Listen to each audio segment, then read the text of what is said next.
Hello viewers, welcome to your favourite channel English Literary quest. আজ আমরা টেন্সের যে ভাগটি আলোচনা করব সেটা তোমরা অন স্ক্রিনে দেখতেই পাচ্ছ, প্রেজেন্ট পারফেক্ট টেন্স। আর ভিডিওটি শুরু করার প্রথমেই বলে রাখি, যদি তোমাদের এই ভিডিওটি সম্পূর্ণভাবে দেখার পর তোমাদের যদি ভালো লাগে তাহলে অবশ্যই তোমরা তোমাদের বন্ধুদের মাঝে এটা শেয়ার করতে পারো এবং লাইক, কমেন্ট এবং সাবস্ক্রাইব করতে ভুলো না। চলো আর দেরি না করে ভিডিওটি শুরু করি। অন স্ক্রিনে তোমরা দেখতেই পাচ্ছ কি আছে, যে প্রেজেন্ট পারফেক্ট টেন্স, তাই তো? এর আগে আমি টেন্সের তিনটি ভিডিও নিয়ে আলোচনা করেছি, তোমরা দেখেছো নিশ্চয়ই। আর যদি তোমাদের দেখা না হয়ে থাকে অবশ্যই তোমরা দেখে নিও। দেখো,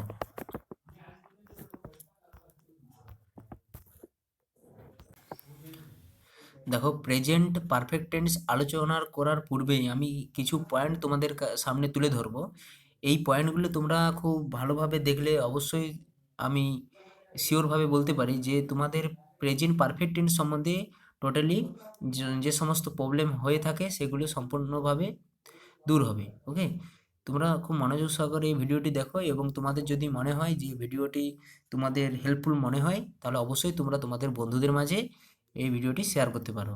অবশ্যই দেখো কি আছে, আমি প্রথমেই যেটা লিখেছি দেখো কি আছে, যে in which case we use present perfect tense, অর্থাৎ আমরা কোন কোন ক্ষেত্রে আমরা এই প্রেজেন্ট পারফেক্ট টেন্সটিকে ব্যবহার করে থাকবো।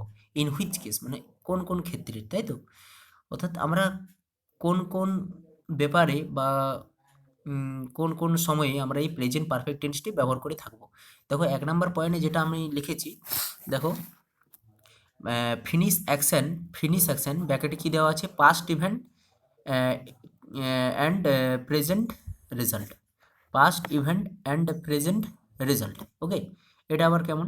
এটা দেখো, ফিনিশ অ্যাকশন অর্থাৎ ফিনিশ অ্যাকশন বলতে যে কাজটি হয়ে গেছে, তাই তো? ফিনিশ হয়ে গেছে অর্থাৎ শেষ হয়ে গেছে, যে কাজটি মানে যে কোনো একটা ঘটনা বলতে পারো, ইভেন্ট বলতে পারো, অথবা কোনো অ্যাকশন অথবা কোনো কাজই যদি পাস্ট টেন্সে শেষ হয়ে গেছে, অর্থাৎ পাস্টে মানে অতীতে সেই কাজটি শেষ হয়ে গেছে, কিন্তু কি হয়ে গেছে, প্রেজেন্টে তার ফলাফল অর্থাৎ রেজাল্ট কি হয়েছে সেটা এখনও আছে, তার রেজাল্ট এখনও বিরাজমান, এক্সিস্ট করছে। সেক্ষেত্রে আমরা প্রেজেন্ট পারফেক্ট টেন্স ব্যবহার করে থাকবো। তোমরা উদাহরণ একটু লক্ষ্য করলে দেখো বুঝতে পারবে উদাহরণ কি আছে। দেখো উদাহরণ কি আছে, উদাহরণ ফর এক্সাম্পলে তোমরা লক্ষ্য করো। দেখো এখানে একটা উদাহরণ রেখেছি যে she has lost her wallet. কি করছে, she has lost her wallet, অর্থাৎ সে তার ওয়ালেটটা কি করেছে, হারিয়েছে। হ্যাঁ, এটা কি হচ্ছে, এখানে কি হাইলাইট করছে, এটা হচ্ছে পাস্ট ইভেন্ট। সে তার ওয়ালেটটাকে হারিয়েছে, এটা হচ্ছে কি হাইলাইট করছে, এটা হচ্ছে পাস্ট ইভেন্টকে, অর্থাৎ অতীতের কোনো ঘটনা বা ইভেন্ট, বা আমি এখানে অ্যাকশনও বলতে পারি, হ্যাঁ, সেটাকে হাইলাইট করছে। কিন্তু এই যে তার এই এই যে ইভেন্ট বা পাস্ট অ্যাকশনটার উপর ডিপেন্ডেবল করছে প্রেজেন্টের ঘটনাটি। তোমরা লক্ষ্য করে দেখো এখানে কি বলেছে, সি ক্যান নট, পরের সেন্টেন্সটি তোমরা লক্ষ্য করো যে she can not find it, অর্থাৎ সে অতীতে সে তার ওয়ালেটটা হারিয়েছে, যার ফলে সে কী করছে, বর্তমানে প্রেজেন্টে কী করছে, she can not find it, সে বর্তমানে সেটাকে খুঁজে পাচ্ছে না। অর্থাৎ অতীতকালে সেই তার ওয়ালেটটি হারিয়েছে বলে সে সেটাকে খুঁজে পাচ্ছে না। ওকে, অর্থাৎ অতীতের উপর এই প্রেজেন্টের সেন্টেন্সটা কী করছে, ডিপেন্ড করছে, তাই তো? অর্থাৎ এটা হচ্ছে ফিনিশ অ্যাকশন। অর্থাৎ ফিনিশ অ্যাকশন বলতে হলে কি বুঝবো, যে পাস্ট ইভেন্ট এবং প্রেজেন্ট রেজাল্ট, এই প্রেজেন্ট রেজাল্টটা টোটালি ডিপেন্ড করে থাকবে কিসের উপর, পাস্ট ইভেন্টের উপর। সে তার ওয়ালেটটা হারিয়েছে বলেই সে বর্তমানে তার ওয়ালেটটা খুঁজে পাচ্ছে না, she can not find it. It বলতে এখানে ওয়ালেট। ক্লিয়ার, বোঝা গেছে নিশ্চয়ই। দেখো তারপরে দেখো, রিসেন্ট কমপ্লিটেড অ্যাকশন, অর্থাৎ রিসেন্ট কমপ্লিটেড অর্থাৎ রিসেন্ট মানে তোমরা সহজেই বুঝতে পারছো, রিসেন্ট মানে তৎক্ষণিক, এই অল্পক্ষণ আগেই, কমপ্লিট মানে শেষ হয়েছে, অ্যাকশন মানে এই কিছুক্ষণ আগেই কোনো ঘটনা বা কোনো কাজ বা কোনো অ্যাকশন যদি শেষ হয়ে থাকে সেক্ষেত্রে আমরা এই প্রেজেন্ট পারফেক্ট টেন্স ব্যবহার করে থাকবো। উদাহরণ দেখো, উদাহরণ কি দিয়েছি, দেখো উদাহরণ কি দেওয়া আছে, দেখো উদাহরণ ফর এক্সাম্পল কি আছে, দেখো we have just finish our dinner. দেখো এখানে জাস্ট, এই জাস্ট ওয়ার্ডটির দ্বারা বা টার্মটির দ্বারা এই এইটাকে এই সেন্টেন্সটাকে ইঙ্গিত করছে, হ্যাঁ, যে এটা প্রেজেন্ট পারফেক্ট টেন্স। ওকে, যে উই হ্যাভ জাস্ট মানে এই সবেমাত্র আমরা আমাদের ডিনার কি করলাম, শেষ করেছি। ক্লিয়ার? সেক্ষেত্রে এটা আমরা ধরে নেব যে এটা প্রেজেন্ট পারফেক্ট টেন্সের অন্তর্গত। ক্লিয়ার? অর্থাৎ রিসেন্ট, কি বললাম প্রথমেই বললাম, দেখো রিসেন্ট কমপ্লিটেড, কি বলেছি, রিসেন্ট কমপ্লিটেড, অর্থাৎ সবেমাত্র যে কাজটি শেষ করা হয়েছে, সেক্ষেত্রে আমরা প্রেজেন্ট পারফেক্ট টেন্স ব্যবহার করে থাকবো। হ্যাঁ, দেখো আমি কিছু ওয়ার্ড হাইলাইট করেছি তোমাদের সামনে। এই সমস্ত ওয়ার্ড যদি তোমরা কোনো সেন্টেন্সে লক্ষ্য করো, তোমাদের সরাসরি বা ক্লিয়ারলিভাবে বুঝে নিতে হবে যে এটা হচ্ছে প্রেজেন্ট পারফেক্ট টেন্সের অন্তর্গত। ওকে, প্রেজেন্ট পারফেক্ট টেন্সের অন্তর্গত সেই সমস্ত ওয়ার্ড কী কী আছে দেখো, just, yet, already, recently. Clear? এই সমস্ত ওয়ার্ড বা টার্মগুলি যদি সেন্টেন্সের মধ্যে থাকে, তোমরা অবশ্যই ধরে নেবে যে এটা প্রেজেন্ট পারফেক্ট টেন্সের অন্তর্গত। ক্লিয়ার? 2 নম্বর পয়েন্ট। 3 নম্বর পয়েন্ট দেখো, তোমরা লক্ষ্য করো, আনফিনিশ অ্যাকশনস। আনফিনিশ অ্যাকশন অর্থাৎ অসমাপ্ত কোনো কিছু কাজ বা ইভেন্ট। ক্লিয়ার? আনফিনিশ, এখানে তোমরা হাইলাইটই বা তোমাদের যে এই টাইটেলটাতেই তোমরা বুঝতে পারবে যে এটা কি বলতে চেয়েছে। দেখো আনফিনিশ অ্যাকশন অর্থাৎ duration from past until now, অর্থাৎ duration from past until now, অর্থাৎ অতীতকালে কোনো কাজ স্টার্ট হয়েছে কিন্তু বর্তমানে সেটা এখনও চলে আসছে, সেক্ষেত্রে আমরা এই প্রেজেন্ট পারফেক্ট টেন্স ব্যবহার করব। দেখো এখানে উদাহরণ দিয়েছি, ফর এক্সাম্পলে কি দিয়েছি, ফর এক্সাম্পলে দেখো I have lived in Paris for 5 times. Okay, অর্থাৎ আমি কি করে আসছি, প্যারিসে বসবাস করে আসছি 5 বছর ধরে, অর্থাৎ প্যারিসে আমি থেকে আসছি 5 বছর ধরে। এখানে দেখো এখানে দেখতেই পাচ্ছ যে এখানে 5 বছর, একটা ধরো অতীতে কাজটি শুরু হয়েছে কিন্তু এখনও শেষ হয়নি, অর্থাৎ সে প্যারিসেই এখনও সে ডুয়েল করছে বা বসবাস করছে। ওকে, হ্যাঁ, সেক্ষেত্রে এটা প্রেজেন্ট পারফেক্ট টেন্স হবে। দেখো কিছু ওয়ার্ড আমি তুলে ধরেছি, এই সমস্ত ওয়ার্ডগুলি যদি বা কিছু টার্ম বা ফ্রেজ বলতে পারো, হ্যাঁ, যদি কোনো সেন্টেন্সের মধ্যে থাকে, তাহলে তোমাদের বুঝে নিতে হবে যে এটা প্রেজেন্ট পারফেক্ট টেন্সের অন্তর্ভুক্ত। ক্লিয়ার? দেখো এখানে দিস উইক, ওকে, এই সপ্তাহে, দিস মান্থ, এই মাসে, দিস ইয়ার, এই সমস্ত যদি টার্ম বা ফ্রেজ যদি তোমরা বলে থাকো, যদি এগুলো যদি কোনো সেন্টেন্সে যদি থাকে, হ্যাঁ, বা এক্সিস্ট করে, তাহলে তোমাদের ধরে নিতে হবে যে এটা প্রেজেন্ট পারফেক্ট টেন্সের অন্তর্গত। ক্লিয়ার? নেক্সট দেখো multiple actions at different Times. Multiple action অর্থাৎ মাল্টিপল, এই টাইটেলটার দ্বারাই তোমরা বুঝে নেবে যে এখানে কি বলা হয়েছে। হ্যাঁ, মাল্টিপল অ্যাকশনস, মাল্টিপল অর্থাৎ ভিন্ন ভিন্ন, তাই তো, ভিন্ন ভিন্ন অ্যাকশন মানে multiple actions at different Times, বিভিন্ন বা ভিন্ন ভিন্ন সময়ে। দেখো I have seen my intimate friend several Times. এখানে দুটো জিনিসের উপরে জোর দেওয়া হচ্ছে। এখানে দুটো জিনিসের উপরে এমফাসিস করা হচ্ছে। কি এমফাসিস করা হচ্ছে, দেখো এখানে মাল্টিপল অ্যাকশন, অনেকগুলি কাজ কি করা হবে, ঘটানো হবে বা ঘটবে কোন সময়, ডিফারেন্ট টাইমে। ঠিক আছে, আমি আমার বন্ধুকে, আমার খুব ঘনিষ্ঠ ইন্টিমেট মানে হচ্ছে কি বললাম, ইন্টিমেট হচ্ছে ঘনিষ্ঠ, ইন্টিমেট ফ্রেন্ডকে দেখেছি সেভারাল টাইমে, বিভিন্ন সময়ে, নানান সময়ে। এক্ষেত্রে আমরা এটা প্রেজেন্ট পারফেক্ট টেন্সে সেন্টেন্সটাকে আমরা ইঙ্গিত করতে পারি। ক্লিয়ার? দেখো কিছু ফ্রেজ বা কিছু নেক্সট দেখো লাইফ এক্সপিরিয়েন্স। কি আছে, লাইফ এক্সপিরিয়েন্স কি আছে, দেখো কোনো জীবনের কোনো অভিজ্ঞতা। ফর এক্সাম্পল কি বলা আছে, দেখো she has never studied Russian. She has never study, সে মানে সে কখনোই রাশিয়ান ভাষায় কখনো পড়াশোনা করেনি। ক্লিয়ার?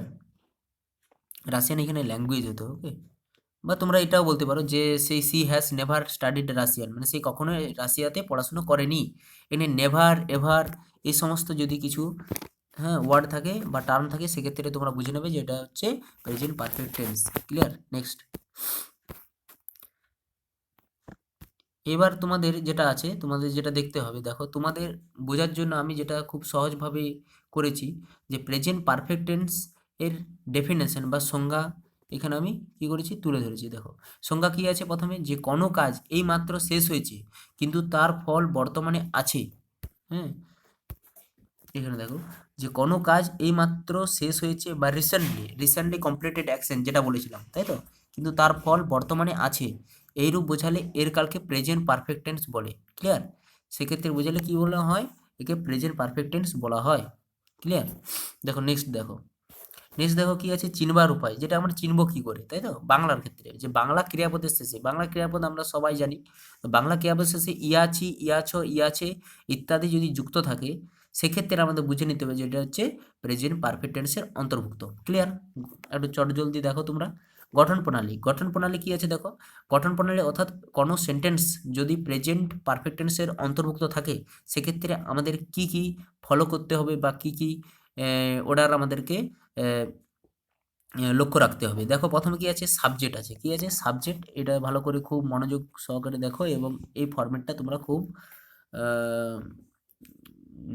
ইম্পর্টেন্ট আর কি, তোমরা খুব ভালোভাবে এটা লক্ষ্য করো। ক্লিয়ার? দেখো কি আছে, সাবজেক্ট ফাইনাইট ভার্ব হিসেবে এখানে কি ব্যবহার করেছে, হ্যাভ আর হ্যাজ, এবং ভার্বের পাস্ট পার্টিসিপাল ফর্ম অর্থাৎ ভি3 রূপ ব্যবহার করতে হবে, plus object plus other word আমাদেরকে ব্যবহার করতে হবে। নেক্সট দেখো, ফর এক্সাম্পল কি বলা আছে দেখো, I have bought a new car. Clear? I have bought a new কার, এখানে আই হচ্ছে কি আছে সাবজেক্ট, হ্যাভ হচ্ছে কি আছে ফাইনাইট ভার্ব। ক্লিয়ার? বট হচ্ছে ভি3, ওকে, বাই বট এ নিউ কার হচ্ছে অবজেক্ট। ক্লিয়ার? এ হচ্ছে অবজেক্ট। এখানে হচ্ছে তাহলে কি হয়েছে, এটা হচ্ছে প্রেজেন্ট পারফেক্ট টেন্সে একটা উদাহরণ তোমাদের সামনে তুলে ধরা হয়েছে। দেখো নেক্সট, ইন্টারোগেটিভ, অর্থাৎ এই প্রেজেন্ট পারফেক্ট টেন্সকে যদি আমরা ইন্টারোগেটিভ সেন্টেন্সে রূপান্তরিত করি, সেক্ষেত্রে আমাদের কোন ফর্মুলা বা কোন ফরম্যাট আমাদের মনে রাখতে হবে, সেটাও দেখো তোমরা। দেখো প্রথমে কি আছে, যে সাবজেক্ট যেটা আমাদের নর্মালি ন্যাচারালি কি বসে, সাবজেক্ট আসে, কিন্তু আমাদের ইন্টারোগেটিভ করার জন্য প্রথমে কি আসবে, প্রথমে আসবে প্রথমে আসবে ফাইনাইট ভার্ব, অর্থাৎ ফাইনাইট ভার্ব প্রেজেন্ট পারফেক্ট টেন্সে ফাইনাইট ভার্ব কি হয়, যে হ্যাভ আর হ্যাজ, এই হ্যাভ আর হ্যাজ হচ্ছে সাবজেক্টের পূর্বে ঠিক বসে যাবে, অর্থাৎ হ্যাভ হ্যাজ প্লাস সাবজেক্ট বসবে, তারপর যেমনটি হয় সেই রকমটি পরপর বসে যাবে, অর্থাৎ ভি3, অর্থাৎ পাস্ট পার্টিসিপাল ফর্ম, অবজেক্ট বসবে এবং আদার ওয়ার্ড বসবে। ক্লিয়ার? দেখো উদাহরণ দিয়েছি যে যে কি বলেছিলাম, have I have I bought a new car. Clear? এখানে হ্যাভটা হচ্ছে ফাইনাইট ভার্ব, সাবজেক্টের আই এর আগে বসেছে, তাই অতএব এটা হচ্ছে ইন্টারোগেটিভ সেন্টেন্সে ট্রান্সফর্ম করা হয়েছে। দেখো নেক্সট, নেগেটিভ। দেখো নেগেটিভে কি করা হয়েছে, দেখো যে প্রথমে কি আসে, নেগেটিভ মানেই আমরা কি জানি, নেগেটিভ মানেই আমরা জানি যে নেগেটিভ মানে নট বসে, তাই তো। এবার দেখতে হবে যে নট হচ্ছে কার পাশে বসে বা কার পরে বসে, তাই তো। এখানে দেখতে হবে ন্যাচারালি নট ফাইনাইট ভার্বের পরেই বসে, অর্থাৎ subject হ্যাভেজ plus not ভি3, ভি3 object plus other word, অর্থাৎ যে আমাদের নেগেটিভ অর্থাৎ নাবাচক শব্দে যদি বা নাবাচক বাক্যে যদি আমাদের রূপান্তরিত করতে হয়, সেক্ষেত্রে অবশ্যই কি করতে হবে, ফাইনাইট ভার্বের পরেই আমাদেরকে নট ব্যবহার করতে হবে, অর্থাৎ এই ফরম্যাটটা তোমরা খুব মনোযোগ সহকারে মনে রাখবে। ক্লিয়ার?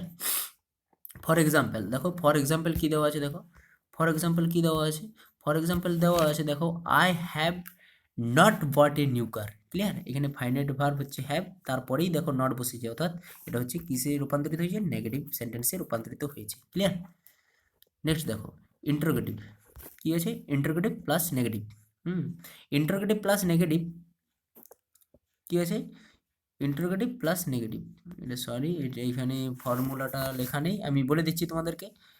দেখো ইন্টারোগেটিভ নেগেটিভ কি হয়, আমরা একটু আগেই জানলাম যে ইন্টারোগেটিভ মানেই হচ্ছে যে সাবজেক্টের আগে কি বসে, ফাইনাইট ভার্ব বসে, অর্থাৎ কি হবে, হ্যাভ, হ্যাঁ, আর হ্যাজ, অর্থাৎ প্রেজেন্ট পারফেক্ট টেন্সে হ্যাভ আর হ্যাজ বসে আগে, তারপর কি বসে, প্লাস সাবজেক্ট বসে। ওকে, এই পর্যন্ত হচ্ছে ইন্টারোগেটিভ হলো, কিন্তু এখানে বলেছি ইন্টারোগেটিভ প্লাস নেগেটিভ, অর্থাৎ সাবজেক্টের পরে কি বসবে, তারপর নট বসবে, তাহলে ইন্টারোগেটিভ প্লাস নেগেটিভ হয়ে গেল, তাহলে have has plus subject plus not plus হচ্ছে past participle form, okay, plus হচ্ছে অবজেক্ট বসবে, হ্যাঁ, প্লাস হচ্ছে other word, plus other word, হ্যাঁ, এখানে হচ্ছে ইন্টারোগেটিভ মার্ক। ক্লিয়ার? এটা তোমরা লক্ষ্য রাখো যে ইন্টারোগেটিভ করতে হলে সাবজেক্টের আগে ফাইনাইট ভার্ব অর্থাৎ প্রেজেন্ট পারফেক্ট টেন্সে ফাইনাইট ভার্ব হিসাবে হ্যাভ হ্যাজ আগে বসবে, এবং নেগেটিভের জন্য সাবজেক্টের ঠিক পরেই নট বসাবো। এটা হয়ে যাবে ইন্টারোগেটিভ প্লাস নেগেটিভ।